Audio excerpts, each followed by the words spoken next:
전적으로 자신을 내어줌으로써 생명의 복음을 선포하는 이러한 영웅적인 행위들은 생명의 복음에 대한 가장 장엄한 경축입니다.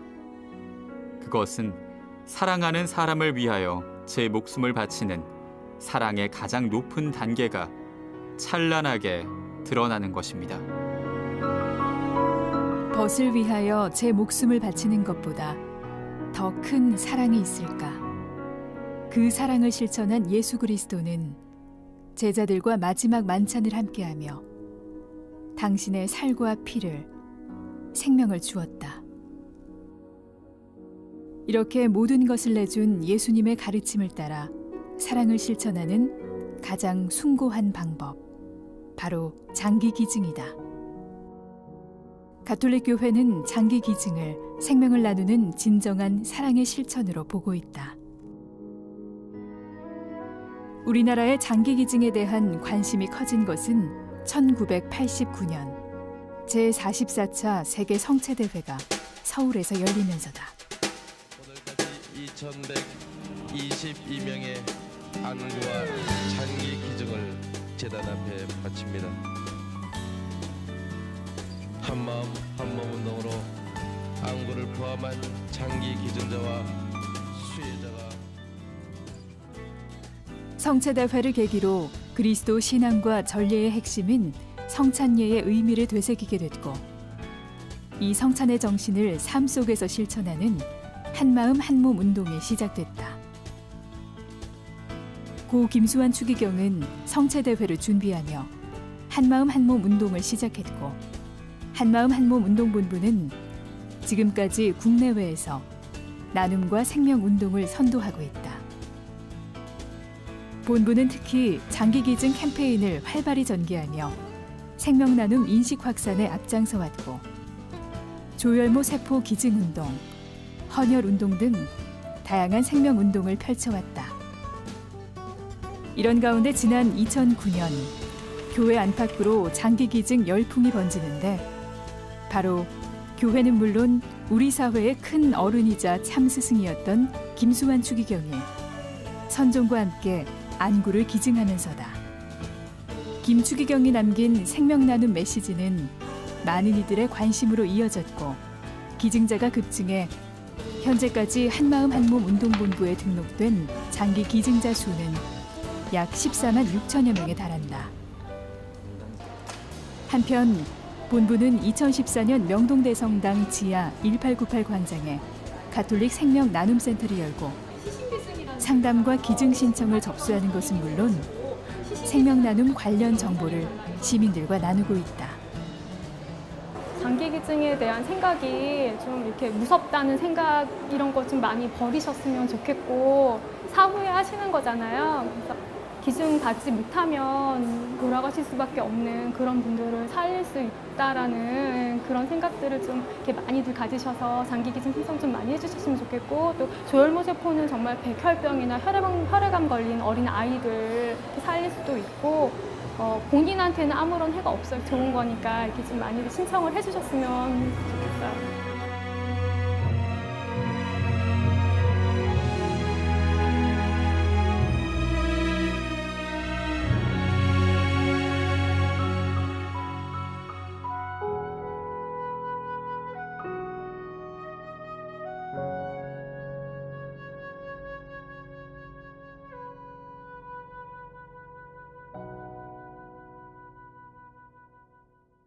교회에서 한마음 한몸 운동본부를 통해서 여러 활동을 하고 있습니다. 지금 조금 살펴보셨는데 신부님께 좀 구체적으로 듣고 싶어요. 일단 구체적으로 어떠한 일들을 하고 계시는지. 네.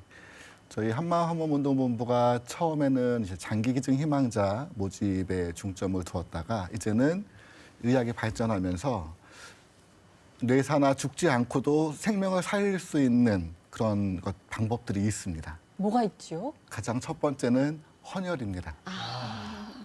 건강한 사람만이 할 수 있는 일이에요. 네. 그리고 두 번째는 조혈모 세포 기증입니다.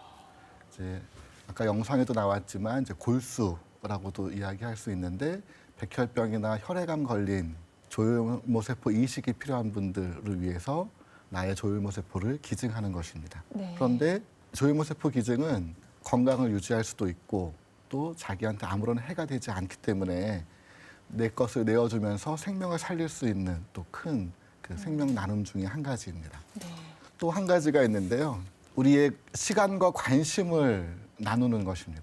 저희 본부에서 자살 예방 센터도 운영하고 있는데 이제 육체적인 아픔이 아닌 마음의 병을 갖고 있는 분들에게 사랑의 관심과 따뜻한 말 한마디 역시도 생명 나눔이라고 할 수 있겠습니다. 네.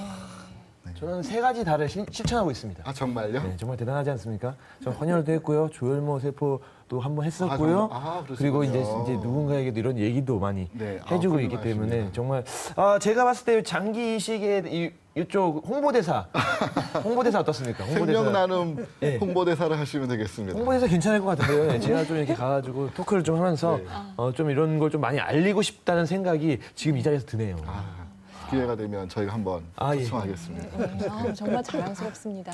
저도 헌혈했던 경험이 많지는 않은데 막상 해보니까 그렇게 겁나지 않네? 맞습니다. 라는 네. 생각을 했어요. 처음에는 내 피를 이렇게 빠져나가는 걸 내가 바라보는 자체가 두렵게 느껴지더라고요.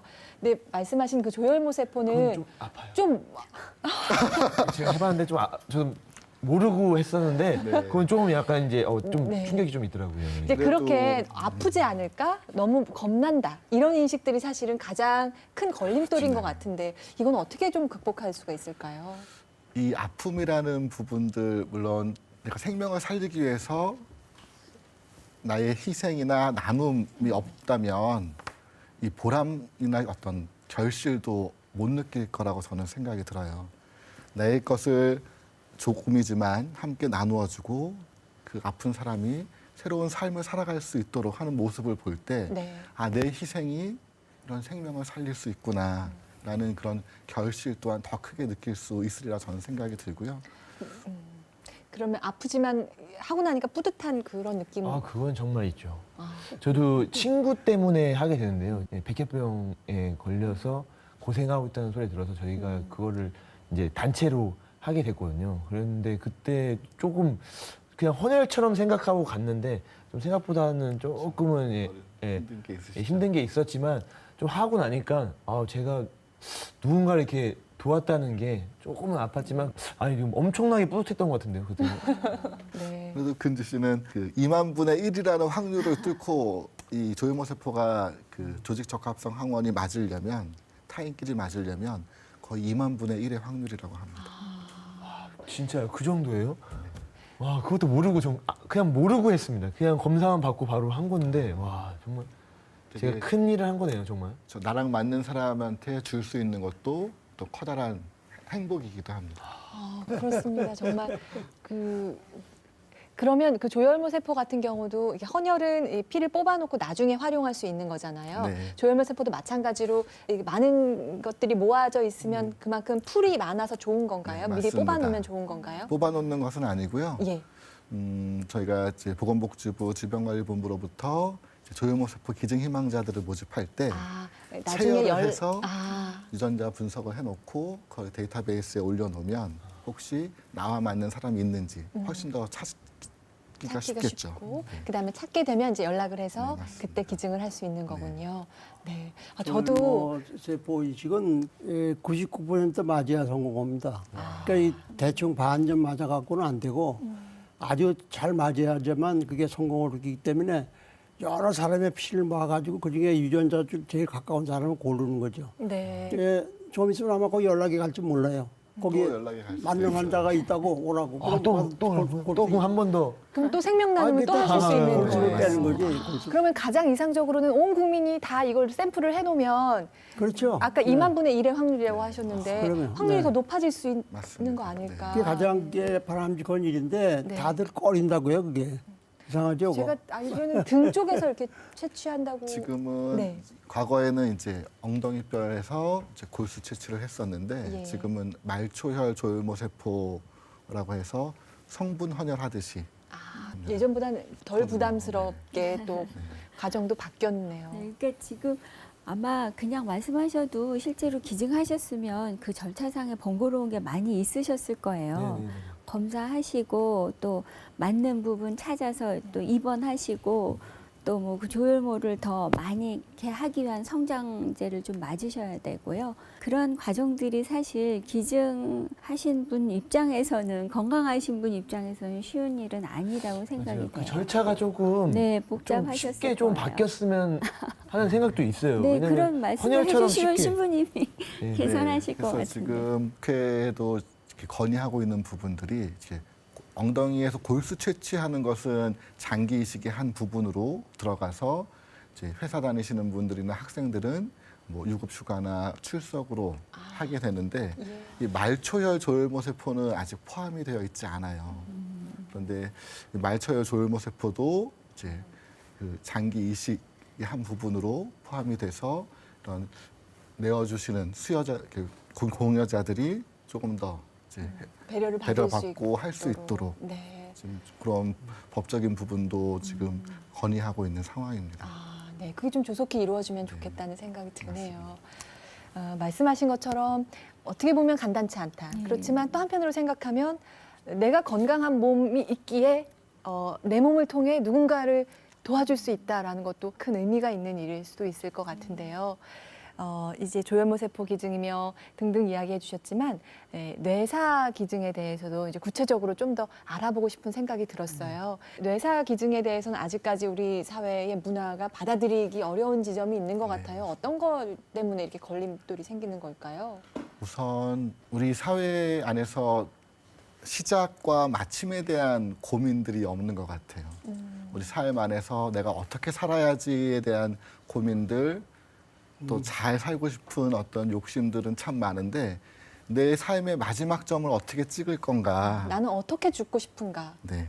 이 세상의 마침표를 어떤 모습으로 찍고 싶은지에 대한 고민이 없기 때문에 그런 이야기를 나누는 자체가 네. 약간 불경하다 뭐 이런 식으로 좀 생각하는 문화가 있지 않나 하는 생각이 들어요. 불경하다라기보다는 두려움이 더 많은 것 같아요. 나는 내 왜냐하면 죽음은 그냥 생각하고 싶지 않아. 네, 그거에 대한 고민은 그때 가서 하면 되겠지라고 생각하는데 누구나 예측할 수 없거든요. 그런데 이 세상의 마침과 동시에 내가 하느님께 갔을 때 내 모습이 어떠했으면 좋을지 를 고민해 본다면 네. 두려움보다는 오히려 더 확신에 차서 생명 나눔 운동에 동참할 수 있을 것 같아요. 네. 그럼에도 지금 우리나라 그 실태는 아까도 잠깐 언급해 주셨지만 전체 뇌사자의 아주 미미한 부분만 기증을 하고 있다라고 들었어요. 뇌사 상태에 빠지게 되면 거의 필연적으로 2주 이내는 사망을 하시는 걸로 나와 있어요.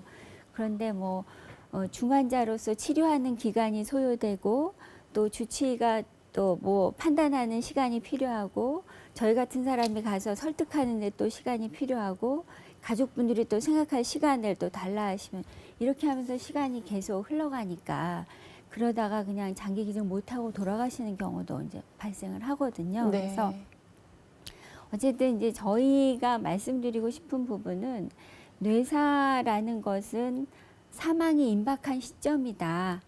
그런 시점에서 망설이지 마시고 오히려 좀 더 큰 숭고한 뜻을 좀 밝혀주시는 것이 환자를 위해서나 가족분들이 나중에 생각할 때도 굉장히 큰 자부심으로 돌아온다고 하시더라고요. 그래서 과감한 결정을 정말 경황 없으시겠지만 해주신다면 정말 많은 환자분들을 살릴 수 있는 고귀한 활동이 되지 않을까 생각이 듭니다.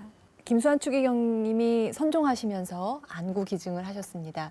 그 다른 장기들은 내부 장기들은 이제 뇌사 때 기증하지 않으면 이제 쓸 수 없게 되지만 각막은 뇌사가 아니어도 쓸 수 있는 건가요? 네. 그러면은 그냥 사망만 하면 뇌사가 아니래도 그냥 사망했으면 안군 뛸 수가 있습니다. 네, 추기경님의 그런 직접 보여주시는 실천 덕분에 이후에 그 장기 기증에 대한 인식도 좀 변화가 있었던 것 같고. 신부님도 아시죠? 네. 저희 본부 통해서도 정말 많은 분들이 함께 해주셨는데요. 2009년 이후에 기관을 통해서 한 10배 정도 저희가 평소에 모집한 거에 비해 10배 정도 뛰었고 네. 전국적으로도 한 2배, 3배 이상 많은 분들이 네. 함께 신청을 해주셨어요. 근데 이제 선종하시고 나서 좀 시간이 지나고 나서 그런지 시들시들해졌다고 좀 표현할 수 있겠는데 그런 모범들을 보여주고 함께 동참할 수 있도록 또 함께 이끌어가야 하지 않을까 그런 생각이 듭니다. 네. 이런 프로그램들이 좀 많이 생겨야겠다는 생각이 드는 게 저도 처음에는 아무것도 지금 모르고 그냥 왔다가 이 이야기를 듣고 나서 좀 이런 생명 나눔이 좀 많이 있었으면 좋겠다는 생각이 지금 들거든요. 그래서 이걸 또 방송에서나 뭐 이런 매체를 통해서 많이 알려주면 사람의 좀 인식이 좀 많이 바뀔 것 같아요. 지금 한 시간 정도 이야기를 들었을 뿐인데 생명 나눔이 그렇게 어렵지 않구나라는 생각도 들고 뭐 그렇게 두렵거나 이런 생각보다는 좀 생명 나눔을 하면서 뭐 다른 생명을 살 수 있다는 거에 좋은 쪽으로 오히려 많은 생각이 드니까 오히려 이런 매체를 통해서 많이 알리는 게 굉장히 좋은 것 같아요. 저도 그 말씀에 너무 동의하는 것이 저희가 한번 외국인 여성 기증자분이 계셨었어요. 뇌사 장기 기증을 하셨는데 보통은 이제 우리나라 분들은 저희 같은 사람이 먼저 가서 다 뇌사를 설명하고 동의를 받고 생각할 시간도 드리고 이러느라고 시간을 많이 지체를 하게 되거든요. 그러는 사이에 사실은 장기는 조금씩 더 손상돼 가고 있는 상태예요. 근데 그 미국 분이셨는데요. 그분은 남편분이 먼저 장기 기증을 하겠다. 뇌사라는 거를 알고 났을 때 빨리 진행을 해달라 이렇게 말씀을 먼저 하셨거든요. 그런 면에서 볼 때 뇌사에 대한 인식, 또 장기 기증에 대한 인식을 갖는다는 것이 얼마나 중요한 일인지 저희도 이제 그런 사례를 경험하면서 느낄 수 있었습니다. 네. 더 많은 이야기들을 나누는 게 필요할 것 같아요. 신부님 어깨가 무거우시겠습니다. 네. 그래서 이런 홍보나 인식 개선도 필요하고요. 저희 이런 기관들이 또 해야 될 역할들이 무엇이냐면 윤리적으로 올바르게 장기 이식이 될 수 있게끔 법적인 네. 제도를 마련하는 것도 예. 저희의 역할이 아닐까 생각이 들고 공여자의 숭고한 뜻이 표현될 수 있도록 더 함께 관심을 갖고 네. 노력해야 할 부분입니다. 예. 고 교수님 말씀 들으면서 옛날에 저런 모습이었구나 라는 것들을 새롭게 보게 돼서 제 마음 안에 새로운 열정이 또 다시 생기는 시간이었는데 앞으로 저희가 해야 할 일이 더 많겠고 또 이 가톨릭 중앙의료원의 이념이 우리 가톨릭 교회의 이념이라고 저는 생각하고 있습니다. 그런 차원에서 그런 토대가 흔들리지 않고 계속 이어나갈 수 있도록 치유에 대한 그러한 것을 통해서 모든 사람들이 인간다운 삶을 살아갈 수 있도록 함께 노력해야겠다라는 생각이 들었습니다. 네. 이 성모병원이 장기 이식 분야에서 독보적인 역할을 담당하고 있는 건 우리 가톨릭 정신이 추구하는 생명 존중, 생명 정신에 기반해서 노력하고 매진해온 덕분이 아닌가 그런 생각을 합니다. 지금까지 가톨릭 의료기관이 이뤄온 장기 이식과 기증의 역사에 대해서 만나봤습니다. 다음 이 시간에는 생명의 탄생부터 이별의 순간까지 전생의 치유자가 되어주는 가톨릭 의료 활동에 대해서 만나보겠습니다. 오늘은 여기서 줄이겠습니다. 여러분 고맙습니다. 감사합니다.